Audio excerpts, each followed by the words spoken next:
حضرت ابن عمر رضی اللہ تعالیٰ عنہ فرماتے ہیں کہ حضور علیہ السلام ایک مرتبہ خصوصیت کے ساتھ متوجہ ہوئے اور ارشاد فرمایا، اے مہاجرین صحابہ، مہاجرین کی جماعت، 5 چیزیں ہیں ایسی ہیں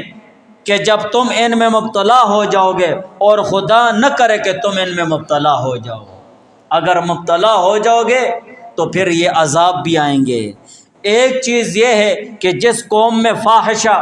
زنا اور بدکاری اور لواطت جیسی چیزیں کھلا ہونے لگیں، اس میں طاعون اور ایسی نئی نئی بیماریاں ہوں گی جو پہلے کبھی نہ سنی ہوں گی۔ کرونا کو کس نے سنا تھا؟ اور جو جماعت ناپ تول میں کمی کرے گی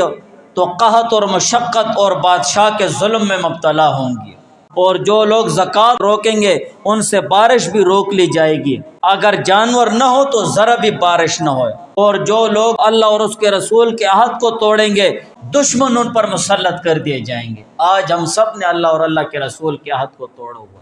اللہ تعالیٰ کے ساتھ عہد ہے نا، لا الہ الا اللہ محمد الرسول اللہ، تمام دین کا اللہ تعالیٰ کے ساتھ تو نے عہد کر لیا ہے کہ میں اسے اپنی زندگی میں لاؤں گا، اور جو لوگ نہ حق احکام جاری کریں گے وہ خانہ جنگی میں مبتلا ہو جائیں گے۔ نہ حق احکام جاری کریں گے، قرآن اور حدیث کے مطابق وہ احکامات نہیں ہوں گے، اپنی طرف سے حکم جاری کریں گے جیسے آج کل کے بدماش جاری کرتے ہیں۔